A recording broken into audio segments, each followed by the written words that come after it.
Qulaq asın, utanmırsınız, hayasızlar. Və Kukar yadından çıxıb, что вы сделали в Kukari? Hansı? Kukar rayonunda. Nə olub orada? Nə olub o? Bak görsən, heç şey bilmirsən. Sumqayıt bilirsən. Sumqayıtda 32 erməni, qulaq as. Sumqayıtda 32 erməni öldürülür. Günahsızdır, günahlıdır. O cavabını da vermişik. Onun tarı cəza alanlar da var, hər bir şey de var. Ama yadından çıxır. 167 adam Kukarda öldürmüşsünüz. Bu yadınızdan çıxır. Görürsünüz nə əclaf millətsiniz. Görün nə əclaf adamlar var sizdə. Özünüzünkünü o saat deyirsiniz. Özünüzün poxunu şakalat edib, yeməyə hazırlaşırsınız. Yox. Ha, elə eləmək olmaz. Mən ancaq televizorları işitmişəm. Televizordan. Bax, televizorunuz belədir da sizin. Belə televizor. O televizor yox. Maskadakı sesiyada. Sənin o, sesiyada kim çıxış edir? Zori Balayan kimi oğraşların çıxış edir. Genel Pavasyanın kimi əclafların çıxış edir. İgityan kimi əclafların çıxış edir. Bir dənə zibil olub, sümük olub keçmişsiniz Azərbaycan millətinin boğazına. Qoymursunuz nə oturaq, nə duraq. İşimiz yox, gücümüz yox. Bu saat cəmaatı... Bu saat cəmaat məhsul etmək lazımdır. Gecə günüz gəlmişik, tökülmüşük bura. Sən öləsən, bana deyirəm. Onu bilin. Get xalqına da denən, millətinə de denən, hamısına denən. Bizlə insan kimi yaşayacaqsınız, yaşayacaq. Yaşmayacaqsınız. Sən öləsən, it kimi sizi qıracaq. Onu bilirim. İt kimi qıracaq. Bax, sənə deyirəm. Heç kəs qırmazsa, mən qıracam. Mən qıracam sizi. Haya bəs əl çəkin, haya burnunuzu əl çəkin. Haya qalxozun sədəsən, yeməyin var, içməyiniz var, neyiniz var. Yığ demə, köpək uşağı, ayıt uşağı. Gülmə, gülmə. Mən o adamlardan xəcələ çəkin, ölmək vaxtıdır. Yığ onları denənə, biqiriyyətlər, bəsdir də. Əl çəkin bu cəmaatdan. Bir ki Allah çörəyinizi verir. Məni tanıyanları bilirlər ki, mən tək sənə demirəm, mən sənə erməni xalqının nümayəndəsi kimi müraciət edirəm. Bilirsən, çünki yaxşı da erməni xalqının nümayəndəsidir, pis də. İndi yaxşı gərək o erməni xalqını axı düz yola aparsın. Belə eləmək olmaz. Bir tikəni biz gərək bir yerdə kəsək. Hansı tikəni? Zəhrimar olsun o tikəni ki, mən sənlə kəsəcəm.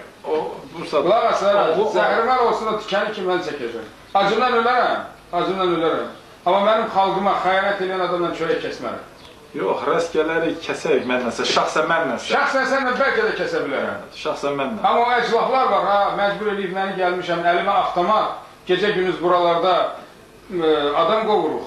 Şey deyirik, millətlə milləti vurublar, bu baş-başa, bu bayaqlılar. Fikir verirsən? Çox, bütün dünya sizə, bütün dünya sizə kömək edir. Gedib o verilən pulları avtomata, pulemota, topa tüfəngə verirsiniz ki, cəmaatı qırmaq. Belə fikirləşirəm. Qabaqdan 400 milyon pul hökumət bıraxıb Qarabağın üçün, yaşamaq üçün razı olmadılar.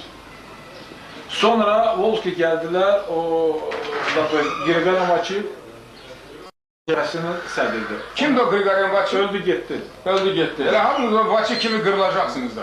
Nəysə, qovdular. Zada olsun. Sonra Vezirov vaxtında, yoldaş Vezirov vaxtında dedilər ki, Avtonom Respublika veririk. Razı olmadan, heç bir razı deyilsən, bəs nə istəyirsən? Heç bir şey. Canınıza zar istəyirsiniz, başınıza da güllə istəyirsiniz. Başqa bir şey yox. Başqa bir şey yoxdur. Allah verib bu neymətləri. Azərbaycanlılar Sumqayıtın zəhərində ölürlər. Bilirsən də onu? Gecə günü zəhərdir. Sumqayıtda nəfəs almaq mümkün deyil. Ximiya zavodlarıdır. Elə dayım orada işləyir. Amma siz oturmuşsunuz dünyanın cənnət güşəsində.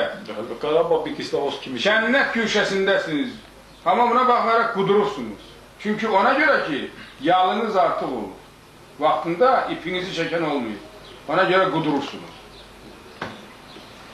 Və nadayelina. Nadayelina. Mənə də nadayel olur. Elə bilirsən ki... Если тебе надоело, bunu məni niyə getirilmiş edirsən?